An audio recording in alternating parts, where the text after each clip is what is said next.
Bonjour. Alors, vidéo pour le cours sur les graphes orientés, épisode 1. Si mon travail vous intéresse, vous pouvez m'envoyer un pouce levé, ça m'encourage à continuer. Moi, l'ancien professeur de lycée, jeune retraité. Éventuellement, vous pouvez aussi m'envoyer un message, j'y répondrai dans les jours qui viennent. Paragraphe 1, le langage. Alors, un exemple que j'appelle fil rouge parce qu'on va le rencontrer tout au long du cours. Le schéma ci-dessous indique le plan d'une ville permettant de rejoindre en voiture 5 musées d'une ville nommés ABCDE. On peut aller directement de vers D, mais on ne peut pas aller directement de D vers E. C'est pour ça qu'on a indiqué des arêtes orientées. En fait, ce sont des lignes avec des flèches ici.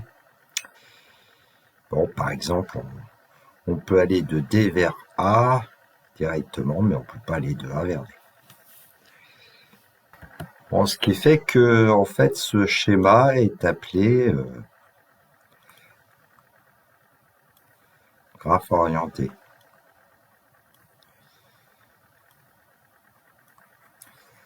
Alors, il possède un certain nombre de points, A, B, C, D, E, donc il possède 5 sommets.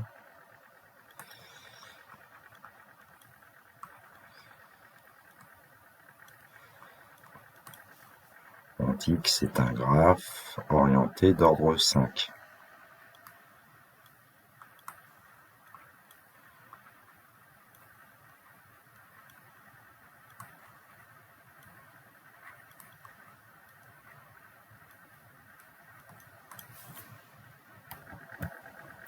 Alors, si on s'intéresse à deux sommets, par exemple B et C, les sommets B et C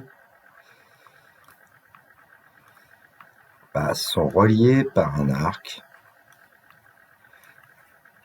une ligne qu'on appelle un arc.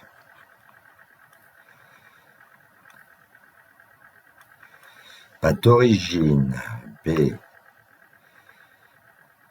et d'extrémité C. Alors, autant il y a un arc BC, autant il n'y a pas d'arc qui va de C vers B. Alors, on peut dire que B est un prédécesseur de C.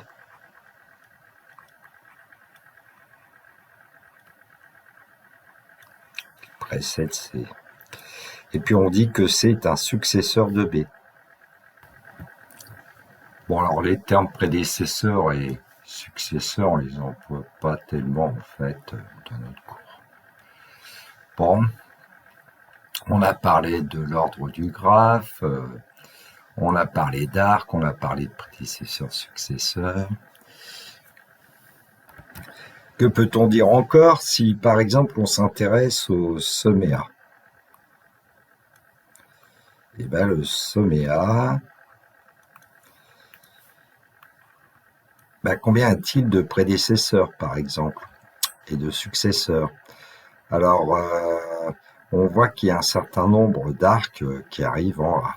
Donc, il a pour prédécesseur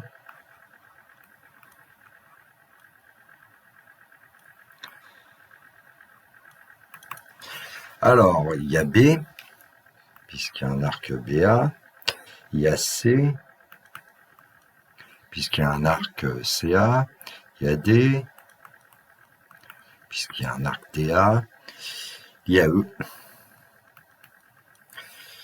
Et puis, qu'a-t-il pour successeur?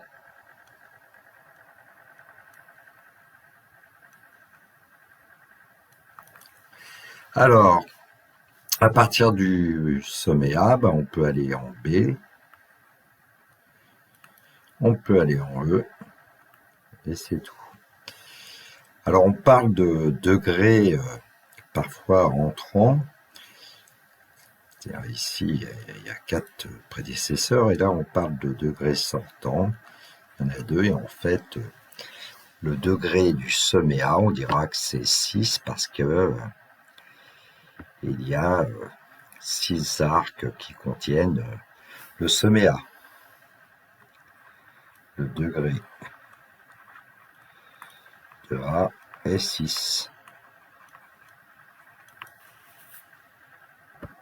Bon, à partir de cet exemple, une définition. Donc, un graphe orienté est un ensemble de points appelés sommets, reliés entre eux ou non par des flèches appelées arcs, des flèches ou des arêtes orientées.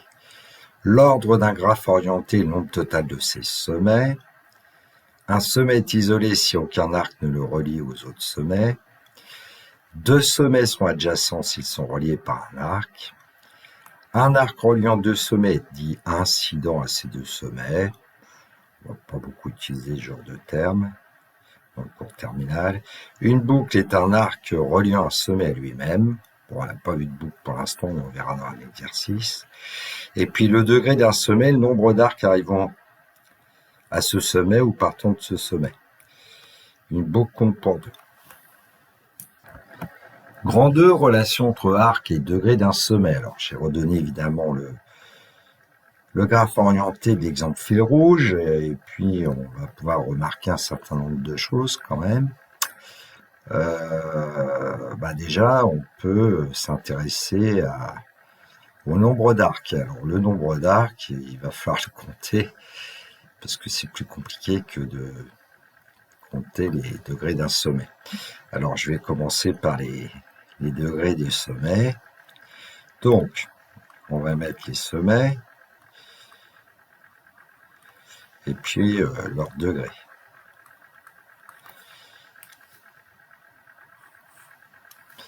Alors, pour le sommet A, on avait dit qu'il y avait 6 de degrés tout à l'heure. Donc, on va s'intéresser au sommet B. Donc, partant ou arrivant en B, combien d'arcs? 1, 2, 3, 4, 5.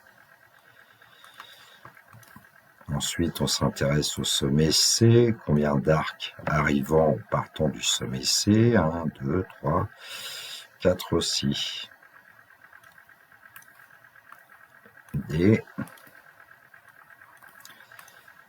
Donc, on compte. Alors, 1, 2, 3, 4, 5. Et pour E, on l'obtient 1, 2, 3, 4. On va effectuer le total, la somme des degrés de tous les sommets du graphe, et puis on s'aperçoit que ça nous donne 24. Et bien en fait, tout comme pour les graphes non orientés, le nombre d'arcs, ce sera la moitié de 24, donc 12 arcs. Alors, on pourrait essayer de les trouver, notamment en indiquant arc 1, arc 2, etc. Bon, je ne vais pas le faire. Bon, la propriété, la somme des degrés de tous les sommets est égale au double du nombre d'arcs. Et puis ensuite, la deuxième, c'est que le nombre de sommets de degrés impair est forcément pair. C'est la même propriété que pour les graphes non orientés. C'est pour ça que je passe assez vite pour une preuve. Pour la première propriété, chaque arc correspond à 2 sommets. Donc, un arc correspond à 2 sommets. Le nombre d'arcs, c'est la moitié du nombre de sommets. Et puis deuxièmement, si le nombre de sommets de degrés impairs était impair, c'est raisonnement par l'absurde, alors la somme des degrés de tous les sommets serait impair, ce qui est faux puisque on sait que la somme des degrés de tous les sommets, c'est le double du nombre d'arcs, donc c'est un nombre pair. Paragraphe 3, parcours sur un graphe orienté. Alors, on parcourt un certain nombre d'arcs. Alors, un exemple,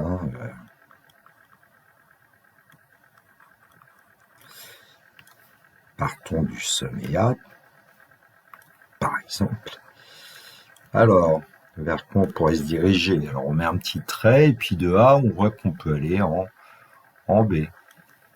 Bon, et puis de B, on peut se diriger vers D. De D, on peut pas se diriger vers E, par exemple. On peut revenir en A, après tout. Bon, mais je vais éviter pour l'instant. Donc, on va dire que ABD, c'est ce qu'on appelle un chemin.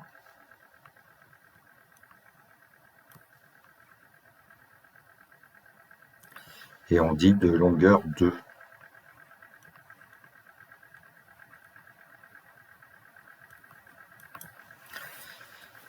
Bon, des exemples. Alors, par exemple, 1, 2, on avait dit que ABDA, c'est possible aussi, ça s'appelle un chemin fermé.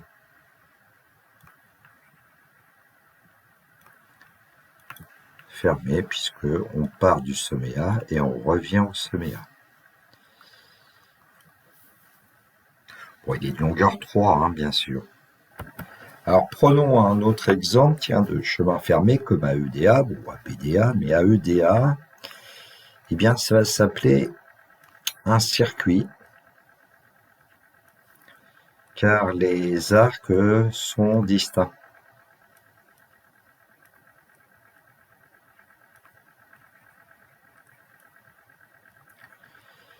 L'arc AE, c'est pas le même que ED, c'est pas le même que DA, etc.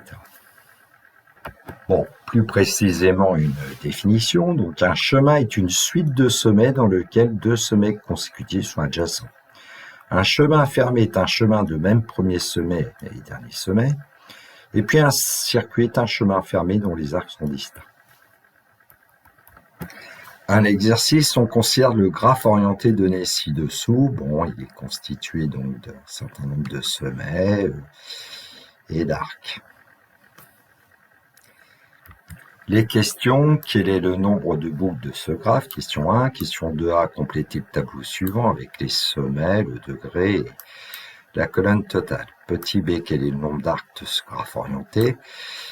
Troisièmement, déterminer deux chemins de longueur 3 allant du sommet B au sommet E. Quatrième question, donner deux circuits d'origine et d'extrémité D passant par au moins deux sommets. Et puis question 5, peut-on trouver un circuit d'origine et d'extrémité C passant par au moins deux sommets? Bon, l'idéal évidemment c'est de prendre feuille et stylo et de chercher à résoudre ces questions. La correction pour moi dans quelques instants. Question 1, quel est le nombre de boucles de ce graphe? Donc, ce graphe possède 3 boucles.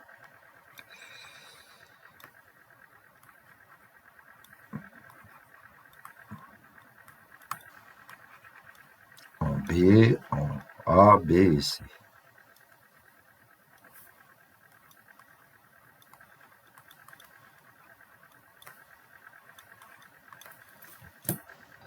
Donc, question 2, compléter le tableau suivant avec les sommets, les degrés. Bon, il suffit d'aller chercher un petit peu les valeurs qu'on peut trouver. Alors, au sommet A, alors il y a 1, 2, 3, 4 arcs qui arrivent ou qui sortent de A, plus la boucle. Donc 4 et 2, 6. Au sommet B, on a 1, 2, 3, plus 2, 5. Au sommet C, 1, 2 et 2, 4. Au sommet D, 3, 4. Alors, je vais changer de couleur, mais bon. Au sommet E, on va en avoir 3. Et puis au sommet F, on va en avoir 4. Donc au total, 11 et 4, 15, 19, 22, 26 pour le total.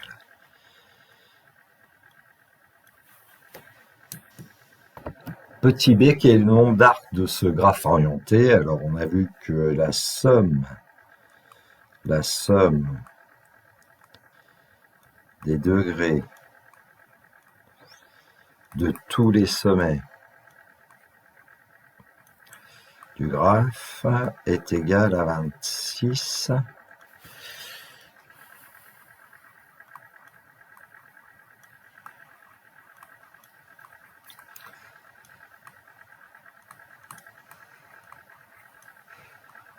Donc il y a la moitié. D'après une propriété de cours, il y a 13 arcs. Question 3. Déterminer deux chemins de longueur 3 allant du sommet B au sommet E. Ça veut dire qu'on part de B. Et puis, on va avoir besoin de trouver deux sommets XY, X et Y étant des sommets du graphe, de sorte qu'on puisse aller de B en E. Bon, alors j'ai envie de dire ici, bon, on pourrait évidemment travailler avec Y en se disant quels sont les sommets possibles qui arrivent en E. Alors on voit qu'en E, il y a ou D ou F, hein. Donc ils peuvent être de deux sortes.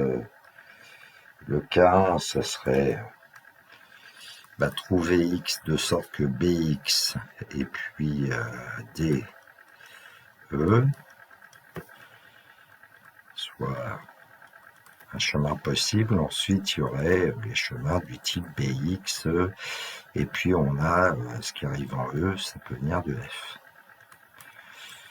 Bon. Et donc ensuite, on s'intéresse au chemin soit BXD, soit BXE. Alors, qu'est-ce qui peut arriver en D, qu'est-ce qui peut arriver en F? On va faire ça juste après. Donc cas numéro 1, on cherche les chemins BXDE, et en fait c'est BXD qu'on cherche, puisque DE, c'est acquis qu'on veut arriver en E. S'il en existe bien sûr des chemins de cette sorte, hein. Bon, donc l'arrivée E, c'est fait a priori.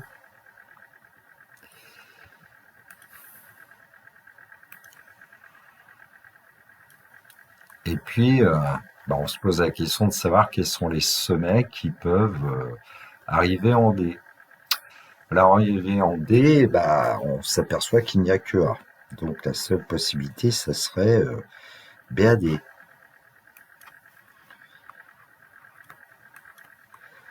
Alors, est-ce qu'il existe bien un arc qui va de B en A? Effectivement.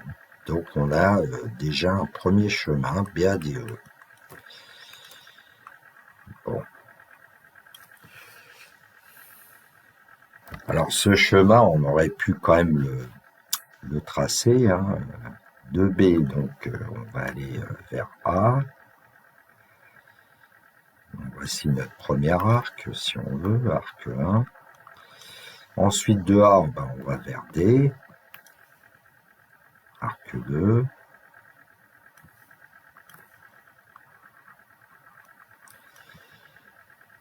Et puis ensuite de D, on va vers E, donc arc 3. Bon, je le fais pas toujours, ça, mais c'est toujours bien d'essayer de bien visualiser ce qu'on a obtenu. Et c'est pour ça que vous voyez des pointillés sur le graphe. Cas numéro 2, les chemins du type BXFE. Donc ça leur revient à chercher les chemins de longueur 2 qui partent de B et qui arrivent en F. Alors ça veut dire que le dernier arc, il est connu, c'est FE, le dernier arc. Alors FE, le voilà. FE, à peu près. Bon. Donc ça serait l'arc 3. Alors, qu'est-ce qui peut arriver en F? Eh bien, ou bien comme arc, ou bien on vient de E, ou bien on vient de A. Donc, soit on a BAF, soit BEF, mais est-ce possible? Alors, BAF, c'est possible. Et puis BEF, de B, on ne va pas en E, donc ça, c'est pas possible. Donc, on va pouvoir barrer celui-là. Ça marche pas. Donc, il nous reste BAF, ce qui fait que on va obtenir un chemin qui va être BAF pour finir avec E. Bon, allons-y. BA. On part de B, on arrive en A. Donc ça, c'est le premier arc, arc 1. Et ensuite, on va en F. Donc de A, on va en F. Arc 2. Et de F, on va en F. Conclusion, on a trouvé les chemins BADE et BAF. Question 4. Donner deux circuits d'origine et d'extrémité D passant par au moins deux autres sommets. Bon, On doit partir de D, on doit revenir en D et puis passer par au moins 2 autres sommets. Alors j'ai pas envie de faire trop d'explications comme tout à l'heure. Essayons de voir si on peut aller de D vers C et puis ensuite continuer. On va être bloqué parce qu'en C on peut pas repartir. Donc de D on peut aller en B par exemple, puis en A, puis revenir en D. Donc je vais mettre une réponse tout de suite. Hein. D, B, A, D. Ça fonctionne. Et puis, on pourrait encore imaginer peut-être d'autres chemins, mais allez, on va en donner un deuxième. On va essayer d'aller de D vers E et voir si on peut trouver un chemin. E2, on peut aller vers F. De F, on peut aller vers A. Et de A, on peut revenir en D. Donc, D, E, F, A, D. Et là, effectivement, on est bien passé par 2 autres sommets à chaque fois. Pour le premier chemin, on est passé par B et A. Pour le deuxième, par E et F, A. Bon, ce sont bien des circuits puisque ce sont des chemins fermés et les arcs sont distincts. Question 5. Peut-on trouver un circuit d'origine C et d'extrémité C passant par au moins 2 autres sommets? Quand on regarde le sommet C, en fait, de C, on ne peut se diriger que vers C, hein, puisqu'il n'y a pas d'arc qui partent de C autre que la boucle. Donc, c'est pas possible. Alors, une rédaction, aucun arc autre que la boucle ne part du sommet C, donc on ne peut pas trouver un circuit d'origine d'extrémité C passant par au moins 2 sommets. Bon, c'est la fin du premier épisode. The end. Voilà, cette vidéo est terminée pour moi. Il me reste à vous souhaiter une très belle journée. Surtout, prenez bien soin de vous et que la force soit avec tous ceux qui étudient. Au revoir.